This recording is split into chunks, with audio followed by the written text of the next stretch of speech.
Next on AM 1480 WLEA, the Newsmaker Show. Here's Brian O'Neill. It's Tuesday, and that means Dr. Gary Ostrower, the Alfred University history professor. Dr. Ostrower joining us by phone this morning from St. Bonaventure University. Dr. Ostrower, thanks for joining us. Well, a pleasure to be here, as usual. Well, Dr. Ostrower, wanted to start out the peace talks with Afghanistan's interrupted with by a tragic story. A U.S. soldier from Puerto Rico, a Sergeant Ortiz, and 11 others, I think civilians, were killed. President Trump said on Twitter, if they, the Taliban, cannot agree to a ceasefire during these very important peace talks and would even kill 12 innocent people, then they probably do not have the power to negotiate a meaningful agreement anyway. Your thoughts?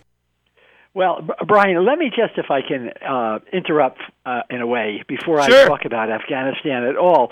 And I just want to make a kind of quick announcement. There are some of our former Alfred University students out there that might be interested in this. But this evening at 7 p.m. in the Herrick Library and the Alfred University campus, and there's going to be a roundtable discussion. It's going to be led by myself and by another European historian, a fellow actually, who has specialized in World War I and also World War II.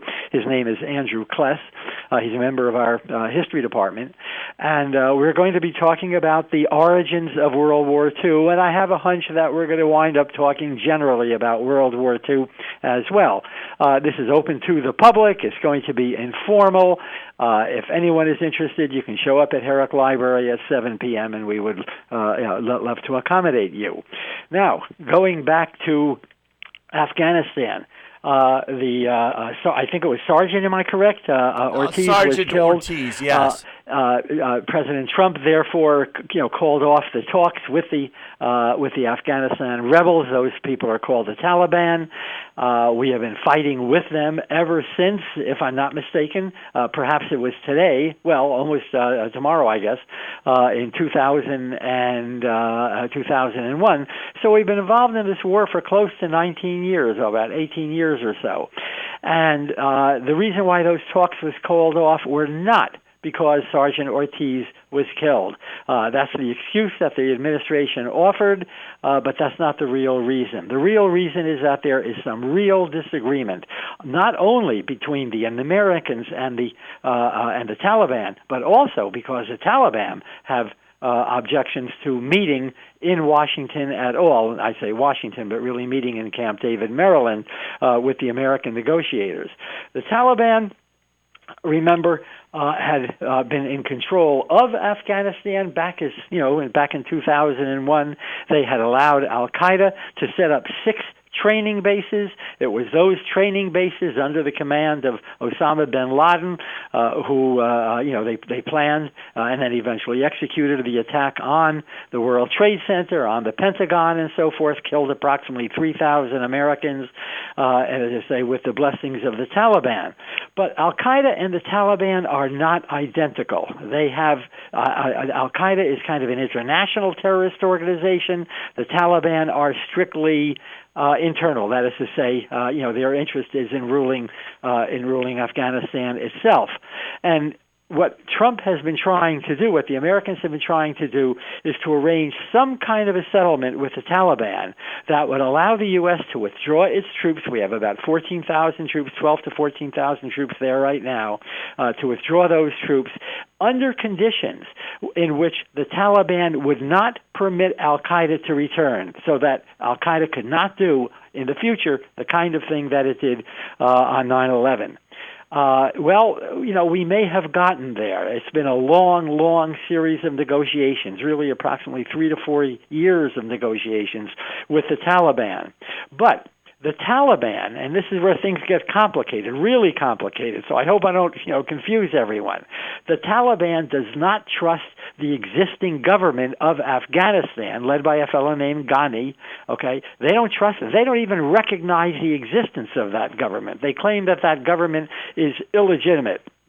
By the same token, the Americans, of course, have close relations with the Afghani government. So we want them at the negotiating table. The Taliban does not want them at the negotiating table. In addition to that, we had already worked out the agreement, okay, this peace agreement, this truce kind of agreement with the Taliban. Well, if the terms of that had already been worked out, why then, the Taliban are asking, should they have to arrive in Washington or in Camp David, where there may be not only the presence of the Afghani government that they don't recognize, but also the likelihood that there are going to be additional changes to the agreement? So the Taliban really didn't want to show up at Camp David. And we were nervous about the degree to which the Taliban had not signed on to all of the different clauses that we wanted in this agreement. And so it was a kind of fundamental, how shall I put it? Each side, both the Taliban as well as the U.S., had reservations about the meeting, and that's why that meeting is not going to take place. What happened with Sergeant Ortiz is simply an excuse, an opportunity, if you will, for the president to announce that this meeting would not be held. I would hate to think that American diplomacy is going to be affected by a single attack, when in fact there are thousands of lives at stake here.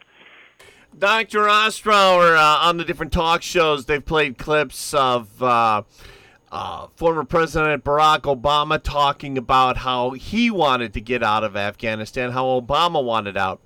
And to pull the soldiers out.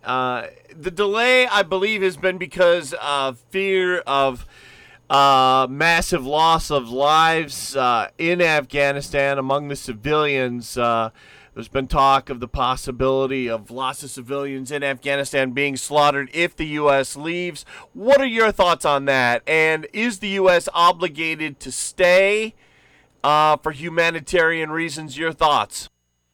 Well, we're not obligated to stay for any reasons. I mean, if we wanted to pull all of our 14,000 troops out, we could do that tomorrow. By the same token, we're not doing that. The agreement that had been worked out with the Taliban, the agreement that now seems on hold, was for the U.S. to pull out within 6 months about 5,000 of our troops, and then eventually, presumably over the course of the next 2 or so years, to bring out the remainder of those troops. Now, what will happen in Afghanistan if the Taliban takes over remains to be seen.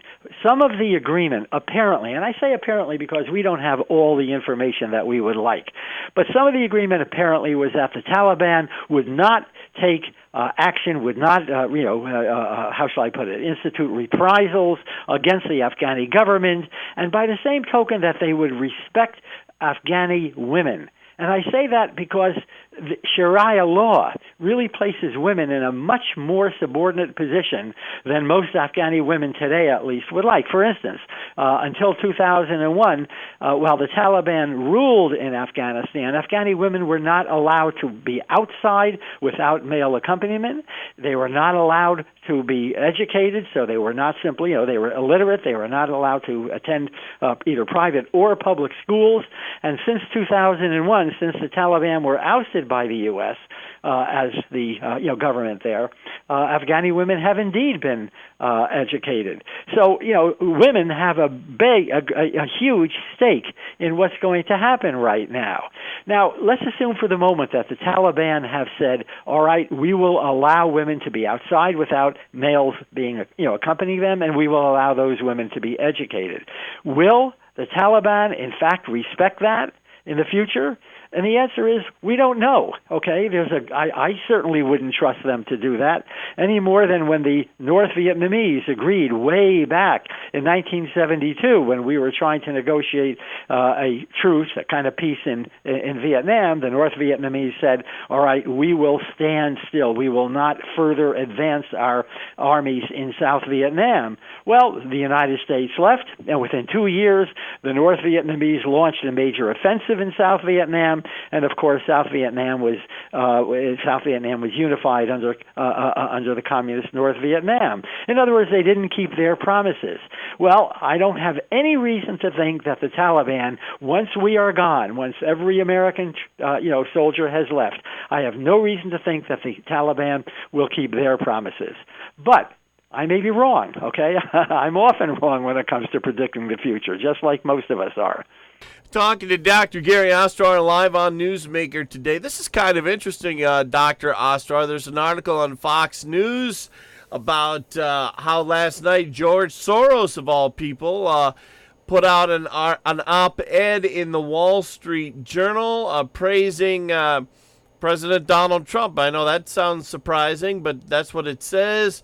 Soros offered partial praise for Trump over Trump's tough stance on China, but Soros went on to encourage Congress not to allow President Trump to use Huawei, the second largest smartphone maker in the world, as a bargaining chip for re-election. It says Soros says that maybe Trump's only foreign policy win during the Trump presidency was the development of a coherent, genuinely bipartisan policy towards China and the Trump administration's move to declare Beijing a strategic rival. What do you make of that? Well, I've not read the editorial, the op-ed. It sounds, that there's a lot of common sense there. I think, when we're dealing with the U.S. relationship with China, and this is ultimately going to be a heck of a lot more important than the U.S. relationship with Afghanistan, with what happens with the Taliban and so forth. This is probably going to be, our relationship with China, every bit as important in the next 50 or 75 years as was our relationship with the Soviet Union between 1945, when the war ended, and the turn of the 21st century. China has been, when it comes to trade, they have engaged in many unfair practices. I think that most of us who have been, reading about this kind of thing understand that the Chinese have stolen a lot of intellectual property. That means patents and other industrial secrets, corporate secrets, and so forth, and used it for their own purposes. In other words, the Chinese have in no way been good neighbors. They certainly have not been good partners when it comes to, that trading relationship. By the same token, Trump's response to the Chinese is to impose tariffs. The idea being, in other words, that, all right, we'll impose tariffs on Chinese goods, and therefore the Chinese will lower their tariffs on American goods, and they'll stop stealing our intellectual property. They will become, in other words, good neighbors. The world doesn't work that way. So what's happened here is that Trump has imposed unilaterally these tariffs, and the Chinese then imposed their own tariffs on American goods, which was, I think, predictable, kind of even, expected by many of us who are historians. And then what Trump did was to say, all right, we're going to further increase tariffs, as he did just about, 10 days ago. Well, the Chinese are now further increasing tariffs on other American goods. And for the first time, we are going to see, as American citizens, we're going to be paying a price for this in respect to higher prices for our automobiles, higher prices for the washing machines and the dishwashers and the other appliances that we're going to be buying. I mean, after all, you walk into a store like Walmart and you're going to find a huge percentage of goods that have been made in China. Those goods are now going to become more expensive. I don't know whether the president is willing to pay the political price for some of the, unhappiness that that's going to generate. I think, and I want to emphasize again, that the Chinese have not been good neighbors. I think that Soros is absolutely correct in saying that it was high time that, the U.S. did take some, stern action in respect to China. But doing it unilaterally, doing it without the cooperation of our allies in Europe, doing it without the cooperation of our South American neighbors and whatnot, doesn't make a lot of sense to me. And doing it off the cuff without the support of Congress, I think, places the president into an even more vulnerable position than he's in right now. And so what we may be looking at is a trade war that becomes a depression. Just as in 1920 and 1930, the Smoot-Hawley tariff, which was passed by the United States, actually passed by Congress, which raised tariffs against a lot of goods coming in elsewhere, turned a normal recession into a huge depression, the greatest economic catastrophe in American history. We may be looking at that kind of thing with the Chinese. And by the same token, I might add, we may need the Chinese for cooperation against the North Koreans and their nuclear program and so forth, and the degree to which we fully alienate, really go to kind of economic war against the Chinese means that we're not going to have the support of the Chinese in other areas where we desperately need it. Talking to Dr. Gary Ostrower. While you were talking, Dr. Ostrower, I pulled up an article that was posted at 6 a.m. this morning on theatlantic.com. And here's what one editorial says on theatlantic.com. China is only the start. Trump equally complained about trade with European allies. Trump's administration has already lined up the legal authority Trump needs to slap devastating tariffs on tens of billions of dollars of German cars at a moment's notice. Before the public catches up to what's going on, Trump could decide to take his China trade war global. What do you make of that? Well, I think it's entirely possible that he will do that. I hope he does not. I hope he understands that, the stakes are huge. And let's remember, too, that, next year, 2020, is an election year. And President Trump will do nothing without one eye on that election. So will he create a situation with our allies in Europe over the issue of trade that makes a, generalized global recession even more likely? I have doubts whether he'll do that. And I think we also know that Trump is often, he says one thing and then he does something else, or he says one thing and then he backs away. He may back away with China. The Chinese, for all I know, will back away from some of the tariffs that they have recently placed on American goods. So, there's a lot that we really don't know. But the one thing that worries me is that we have a president who is erratic. Congress doesn't know what he intends to do. He certainly doesn't view Congress as an independent entity. And I think that, too, another thing that worries me is the degree to which he views our friends as enemies, and he views our enemies as friends. I mean, he cozies up. He says, I love the North Korean dictator. He certainly does appear to, love President Putin of Russia. He seems to be much more comfortable with our dictatorial, with governments out there that are dictatorships than he does with governments that are democratic. And I think we got a good deal on that score to worry about in the next few years. Going to take a quick break. When we come back, we'll talk this day in history. Stay with us. Hurricane Dorian has caused catastrophic destruction and flooding in the Bahamas, and vulnerable children and families are suffering in its aftermath. Project Hope has deployed emergency response teams and medical professionals where they are needed most. They're working with partners to deliver urgently needed supplies. They're working to save lives. To volunteer or learn more about Project Hope and their emergency response teams, visit projecthope.org. That's projecthope.org. And saying good morning now to meteorologist Rob Carolyn. Hey, Rob, how's it look for today? Hey, it doesn't look too bad for today, Brian. It looks a little bit warmer across the region. We're going to be looking at a decent amount of sunshine today, along with some passing cloudiness. Temperatures today getting up to about 75 to 80 degrees.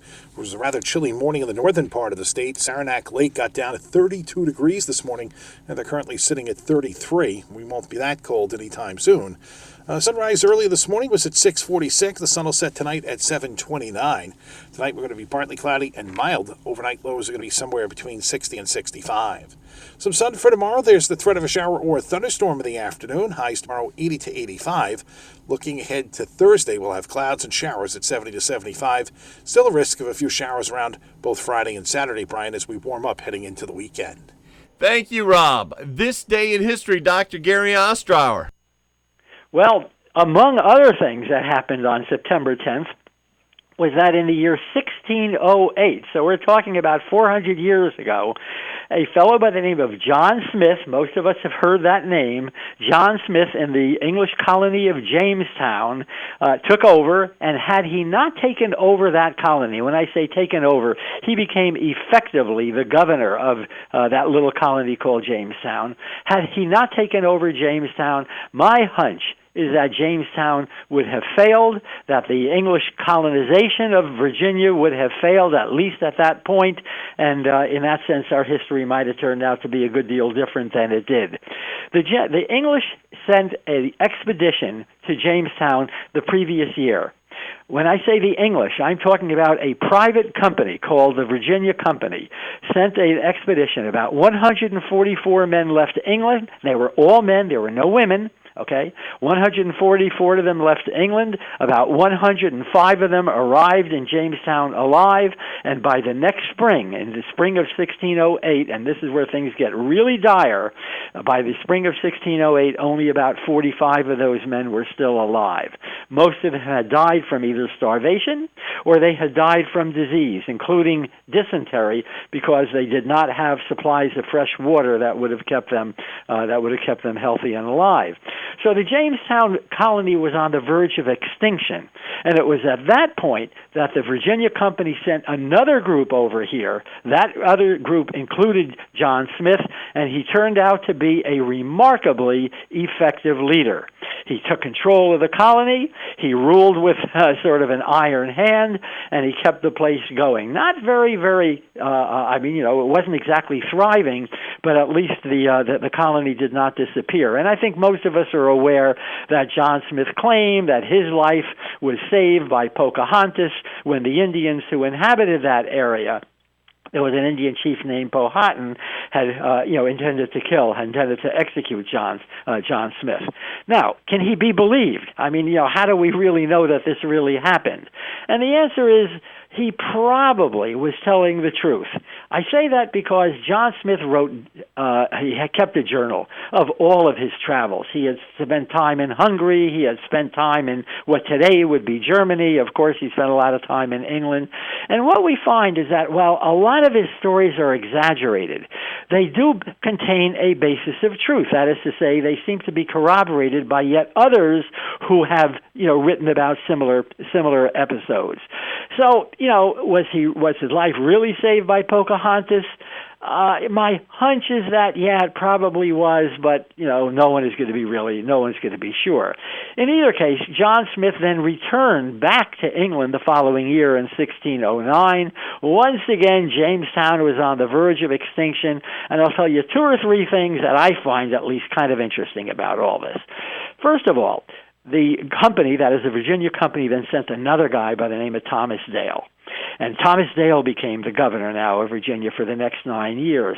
And he organized all of the male members of that community into military rank. They had to follow orders, and those orders included such things as not criticizing the officers of the company, of not trading with the Indians without the permission of the company. I mean, this situation was dire.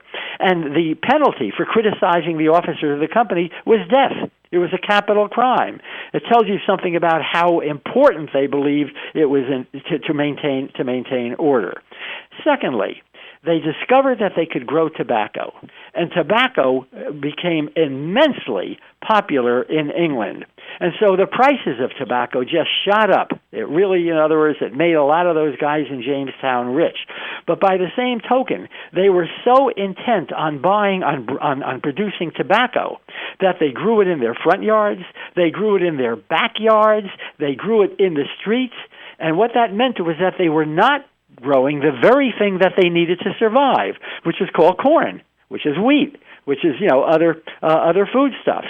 And so the population in Jamestown continued to die off at a relatively high rate. The death rate in Virginia between 1610 and 1617 and 18 was about double the death rate of Europe during the Great Black Death, during the bubonic plague of 1348. In other words, Jamestown remained on the very, very edge of extinction for years and years. And the only thing that bailed them out was that they instituted that people could buy that they could be granted private property, so that was attractive to some people in England, and they began to import women into the colony from England, and that provided a basis for family life, and family life meant that the Jamestown colony was a little bit more stable than it otherwise would have been.